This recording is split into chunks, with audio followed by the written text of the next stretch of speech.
you all for joining us today. You know, there has been a lot said about big tech censorship of what transpired around the origins of the COVID-19 virus and where this came from, how it moved to a pandemic. And then there's also questions about what the American people were told and the timeliness or lack thereof of what they were being told. We know that Facebook recently reversed their decision on taking down any kind of information that said it came from the lab in Wuhan, that Beijing should be held to account. YouTube had previously announced that it would censor any content that contradicted the Beijing-run and China-funded World Health Organization. YouTube even took down a video from some medical doctors who were questioning the value of these lockdowns and were questioning what it does to the population and especially what it does to our children. Twitter, they locked down the account of a virologist, a Chinese virologist, who was saying this is what they're doing, gain-of-function research, this is what they're doing in the Wuhan Institute of Virology, holding the Chinese Communist Party to account. I will tell you this, big tech has really stepped over, they have stepped over the line on this one. We all have suggestions of how we as a Senate should move forward and things that we should do to make certain this never happens to the American people. Senator Braun? Thank you. I'll tell you where we need to start. You had a unique thing happen, I think it was just last week, where by unanimous consent, that hardly ever happens on a critical issue unless you're maybe renaming a post office or something. We got it through the Senate to ask our own intelligence agencies to release the information that we house. And for as much havoc as this has created, not only for our own country, across the world, why we wouldn't start there with President Biden, spoke to Secretary Blinken, asked him. He said, had no good reason why you would not release that information. We need to start there to get to the bottom of it. And when you talk about big tech being mum on the subject, basically, when you've got every U.S. senator that wants to at least start there, we need to have accountability. And I think it's for them to step up and lead the charge. They are the place that people look to, listen to, where are they at? And we need to start there. Let's hold our own intelligence agencies accountable, release that information, declassify it. Senator Marshall? Okay. Well, Senator Blackburn, thank you so much for giving us a chance to sit here and talk about the Wuhan lab leak and the cover-up thereof, you know, what we affectionately refer to it as Batgate.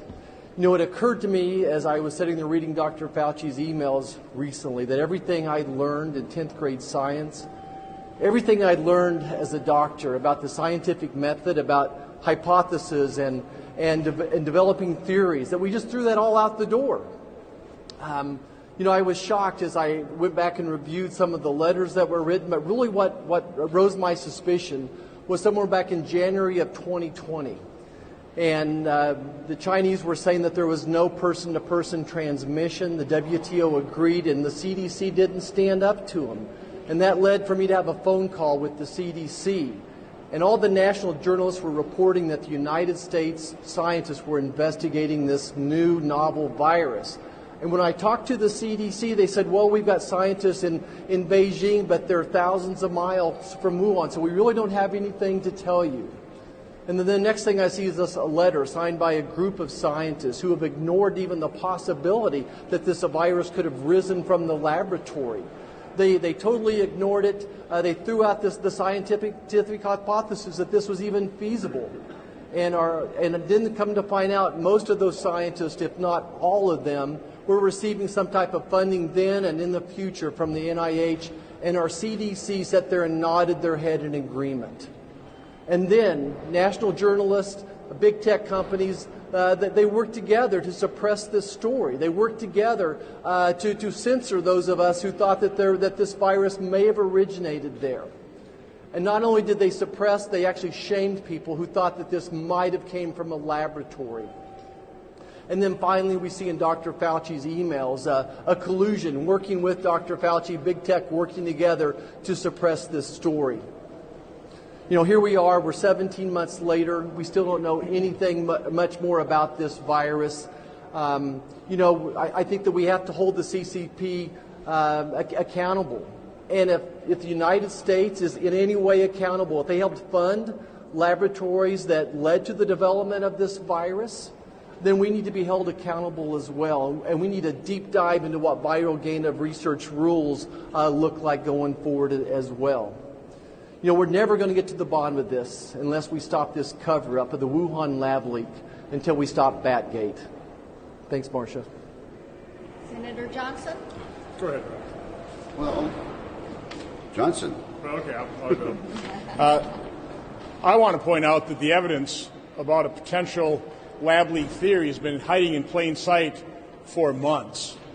You know, the fact that our federal agencies, under the direction of Anthony Fauci, funded this type of research for years has been laying out there hidden in plain sight for months. Shame on the media, shame on the social media for not paying attention to it, for completely ignoring it. The result of this 18-month gap of fully exploring the true origin of the COVID virus probably means we'll never get to the bottom of it. China's had 18 months to destroy this evidence. But make no doubt about it, China is guilty. They are culpable. They knew they had a coronavirus. They knew they had a deadly pandemic-type virus in Wuhan. They didn't allow flights out of Wuhan to the rest of China, but they let that virus infect the entire world. So we already know China's guilty. We already know they have to be held to account. I think we also need to hold the news media and the social media accountable as well. This isn't the only area of suppression. I could list a long list of false narratives, false stories that the drive-by media promotes and then never really adequately retracts. But when it comes to COVID, I have personal experience with censorship and suppression that I believe has cost tens of thousands of Americans their lives. The NIH guidelines as it relates to treatment of COVID remains a compassionless guideline to basically do nothing. Go home, isolate yourself, be afraid, and if you just happen to get sick enough where you have to check yourself in the hospital, maybe we can save your life. I held 2 hearings on early treatment. Dr. Peter McCulloch laid out the 4 pillars of pandemic response. The first one is try and stop the spread. Well, China is guilty in not doing that. The second pillar is early treatment. Basically, how we apply medicine to every other condition, early detection, early treatment. Then in-hospital treatment, and finally vaccine. Why did our health agencies, why did Anthony Fauci, why did the mainstream media suppress and censor doctors that had the courage and compassion to treat patients early with cheap, generic, repurposed drugs? Why did that happen? There is growing evidence. It's not being reported on by the media. Mexico's having great success with ivermectin. Certain provinces in India are having great success with ivermectin. Where's the reporting on that? We've seen studies where 50 to 85% of lives could have been saved. It prevents that much death. Apply that percentage to the 600,000 Americans that lost their lives, which is why I believe the news media will never admit their complicity and why they will never admit they were wrong here. But it's not too late. Lives can be saved. We're still going to need early treatment. No matter how effective a vaccine is, no matter how effective immunity from having been infected is, other people will get infected. Other people are going to need early treatment. So I am imploring the media, pay attention to people like Dr. Corey, Dr. Peter McCulloch, the other doctors that have the courage and compassion to treat patients. It's not too late. We need to start and really robustly explore early treatment now.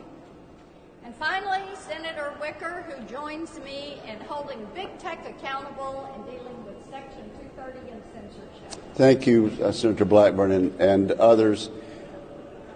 The last quarter of a century has seen enormous growth in the internet, and much of it's been positive, as we all know. But the result of this quarter century has been that it has allowed a handful of internet big tech platforms to grow enormously large, enormously rich, and enormously powerful, to the point where they decide what is the news. They decide what information the public is going to get and what information is going to be blocked. And it's not just the Wuhan virus, which is an outrage, as my colleagues have just described. We could cite chapter and verse time and time again about these big platforms deciding what we will hear and what we can't hear. So let me just help out by saying Senator Johnson is right, and I will cite a few examples. Google threatened to cut off several conservative websites, including The Federalist. How do they have the power to do that? How can they justify doing that? Companies restrict or terminate conservative users' accounts and content on social media. Facebook announced it's suspending the account of a former president of the United States. That is too much power for them to decide who can and who cannot make news and be quoted. Twitter moved to censor any coronavirus coverage that they thought, in their judgment, might cause widespread panic. How does a multi-rich, powerful internet platform get to make that decision? And I could go on and on and on. That's why I've joined with senators like Senator Blackburn in trying to correct the Section 230 gaps, but also why I'm introducing legislation to make it clear that these large internet tech platforms cannot discriminate based on their own opinions and based on what they think the public should and should not be allowed to hear. This is a serious, grave threat to freedom and the open exchange of ideas under our Constitution, and I'm glad to stand with these members on this task. Thank you all. As you can see, this is something that is going to span several committees here in the U.S. Senate. It is our job to get to the bottom of what happened and then to bring forward remedies like Senator Wicker has just laid out. Got a question? Thank you. So the EU and G7 have called for an investigation into whether or not this was a Wuhan lab leak. I'm wondering, do you think an international approach is the best way to investigate this going forward, or what would you recommend? I think the standing committees of the U.S. Senate should take the lead. We are pleased that our allies are also joining us and saying this needs to be investigated. It is obvious that something was not right. It is of concern that the WHO decided that they were going to let the communist Chinese tell them when and how they could approach this lab, and that we had to wait for months. And then also, I saw your release yesterday about firing Dr. Fauci. Can you just talk a little bit about that on camera? Sure. I think that it is appropriate that Dr. Fauci step aside from his responsibilities at the NIAID and that he make himself available to Congress to find out exactly how was he in cahoots with Mark Zuckerberg and big tech. What transpired there? Did the American people hear some truth, but not the whole truth and nothing but the truth? Why was there not timeliness of acknowledgement of concerns around the lab? Why was there not more of a concern around Wuhan saying you cannot go anywhere else in China, or the Chinese Communist Party saying you can go nowhere else in China if you're from Hubei province or you're from Wuhan, but you can travel the globe everywhere but China. These are things that, now look, we've got 3.5 million people that have lost their life. 3.5 million people. We have hundreds of thousands of American families who have experienced loss of life in their families to loved ones, to friends. We have loss of livelihood for hundreds of millions. We have children, precious children, that have just experienced loss of learning for a year, loss of socialization, that are showing emotional problems. And Dr. Fauci is funded by the U.S. taxpayer. And the taxpayer is saying, what did you do with our dollar? Thank you all so much.